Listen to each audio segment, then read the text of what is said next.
Welcome to the Ellevate podcast, conversations with women changing the face of business. And now your hosts, Kristy, Wallace, and Maricella, Herrera. Hello and welcome to the Ellevate podcast. This is your host, Kristy Wallace, and you're in for a special treat this week.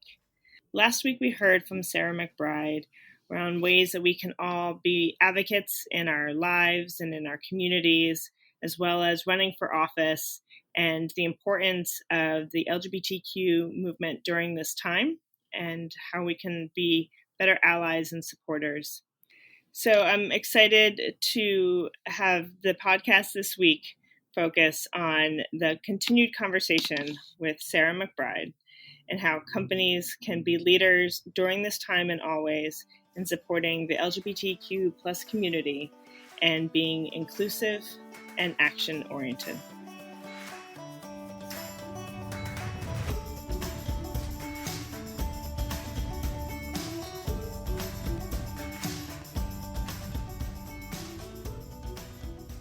Sarah, thank you so much for joining us today on the Ellevate podcast. I know another issue that is deeply impacting the trans community is around employment and access to employment and economic stability. The HRC's 2020 Corporate Equity Index, the average score for a Fortune 500 company was 71 out of 100. What does that tell us, and what are the things that we as employees, as consumers, as allies and advocates should be doing to demand more and better from the companies in our world? Well, I think this year's, the most recent Corporate Equality Index reflects both the progress we've made and, of course, the unfinished work that we have in building welcoming and safe communities and workplaces for LGBTQ people. When the Corporate Equality Index started, very few companies had gender identity explicit non-discrimination protections. Very few companies had trans-inclusive health insurance. Today, in part because of the Corporate Equality Index, we see overwhelming majorities of companies have both clear non-discrimination protections and inclusive health benefits. But there's always more to do, and the CEI actually continues to evolve to reflect changing and evolving best practices for the community. And so, what's clear is that we've made a lot of progress, but there's still a lot of work to do.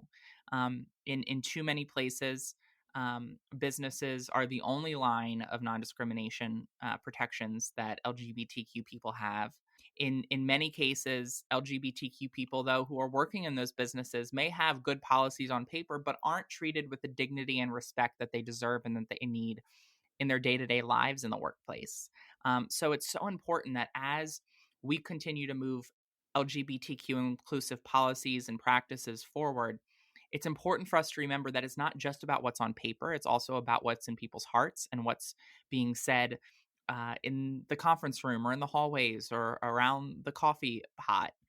These are just as important to the lived experiences of LGBTQ people and their ability to bring their whole selves to work as explicit policies are. And so the Human Rights Campaign continues to work with businesses across the country to adopt inclusive policies and practices, but to also make sure that we're changing the culture, we're opening hearts and minds, and we're making workplaces not just safe for LGBTQ people on paper, but in reality too. Would you mind expanding on that in terms of what are some of the ways in which we truly are building these inclusive workplaces? And I appreciate you talking about a lot of the microaggressions, the comments that are made, because that's true and it's reality for so many people. And it's something that, has an impact in that moment. And certainly over time, as those comments and those injustices add up, what beyond, policies in healthcare, which yes, are important, but you really talked about the creating more than that, going further, really internalizing it. What have you seen that works? Yeah. So, I think policies and practices are a foundation. They're a starting point, but they're not the end. there's a lot more that needs to be done to make sure that the values in those policies transform into reality for people. One thing that I alluded to and that you mentioned is frankly just quite simply empowering people and making clear that this, everyone from the C-suite to middle management to new employees, that everyone is empowered to be an agent of equality and an agent of change. That people are supported and empowered if they hear a comment that either intentionally or unintentionally dehumanizes an LGBTQ person's experience, that the company makes clear that they support and empower their employees to call it out, to break up that conversation and say, that's not right, that hurts me, or that hurts someone that I love. Making clear that the policy, that the business really supports and encourages employees and workers to speak out and to break up those types of microaggressions and negative comments, whether done intentionally or unintentionally, I think is really critical. It's also critical that businesses adopt inclusive programming that reflects the full diversity of their business, of both the people who work there and also the people they seek to serve. That means, not just during Pride Month, but all year round, making sure that you're bringing in speakers, for instance, that reflect the full diversity, having trainings that continue to help open people's hearts and change people's minds and inform people of identities that they may not even be aware exist in our world, but are very present and very real. It means making sure that you're doing these steps and taking these steps, not just when an LGBTQ person is hired or someone in your employee comes out, but before you know you have an LGBTQ employee, or even before you know you have an LGBTQ customer. I think a lot of times we hear people say, this is all well and good, but this hasn't been raised to me yet. I don't know that I have an LGBTQ or a trans employee in particular. We hear that a lot with trans employees. And the reality is one, you never know who's actually trans. You never know who's already transitioned, and you never know who's struggling within themselves in order to come out. And I can assure you, as someone who was in that place, so often we look at every interaction we have, at every comment made, at the things people do that they don't think about twice, but that we look at those things and we are wondering in ourselves, will this person be a safe space for me to come out? Will they be welcoming and affirming and loving? And it's so important to be proactive in that. And even if there isn't a person who's either LGBTQ and out or in the closet, you want to make sure that you're hiring the most diverse talent possible. And so you have to make your workplace inclusive before they get there. The only way to serve a diverse clientele, a diverse customer base, is to have diverse employees. And so making sure that you're not just adopting these policies, but putting in these programs and practices ahead of time before it's been raised to you, that's really the best way of going about this. I also think a lot about, more broadly, how companies really lead with their values. And there's been some examples of that particularly over the past couple of years, and sometimes it rings authentic and many times it doesn't. Super Bowl commercials and big ads. I know last June, we had the Mobilize Women Summit, and Ajay Banga, the CEO of MasterCard, spoke and talked specifically about some movement and progress they were making on credit cards for trans individuals to have a credit card in their identified name. There's some other instances of companies that are taking action, and many more that it rings false. But specifically, it's top of mind for me during this time when our world is in such turmoil, and seeing which companies are not just posting thoughts and prayers, but really taking steps to be leaders of change and to support their communities in meaningful ways. Are there instances or organizations that stand out to you that have really led with their values or really being leaders during this time? Yeah, I mean, look, there's no place that's perfect, and everywhere there's always room for progress for everyone. And I don't want to get into the sort of habit of calling out sort of specific employers, but at the end of the day, one of the things that we've seen that I really appreciate when we see this is employers who, when sometimes confronted with backlash or protest because they've taken the right step, stick by it.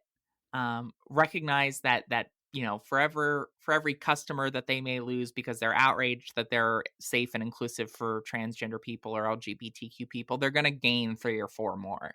That being pro-equality is good for business, and it's the right thing to do morally.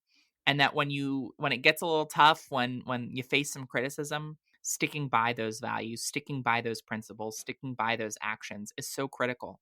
I think, we've seen it, for instance, when Target made clear that transgender people were able to access facilities consistent with their gender identity, they got pushback, but they stuck by their position. There's so many instances where we see that, where we see businesses when they face some pressure from anti-equality extremists, they give in.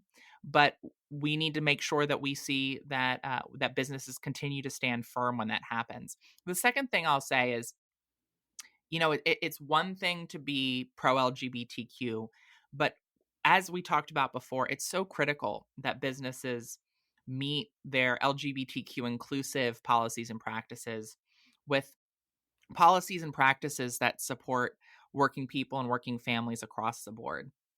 Whether that's their Black or Latinx employees, Asian American, Native American employees, whether that's employees who are starting families, whether that's women, making sure, for instance, that they're adopting policies like paid family and medical leave.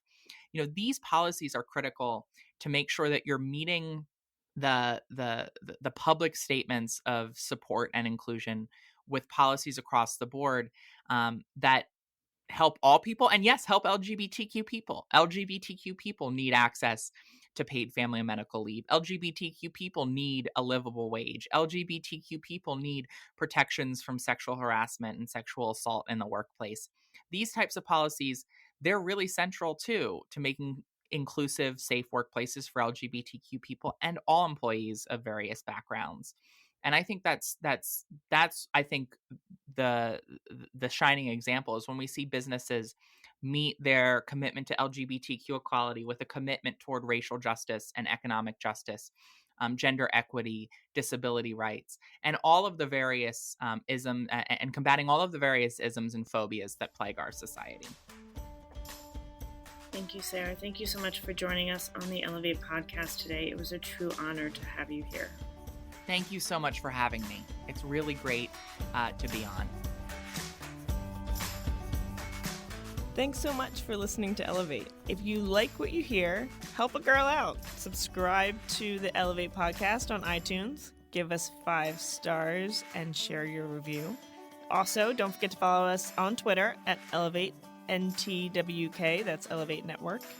And become a member. You can learn all about membership and all the great things that Ellevate Network is doing at our website, www.ellevatenetwork.com. That's ELLEVATE network.com. And special thanks to our producer, Catherine Heller. She rocks.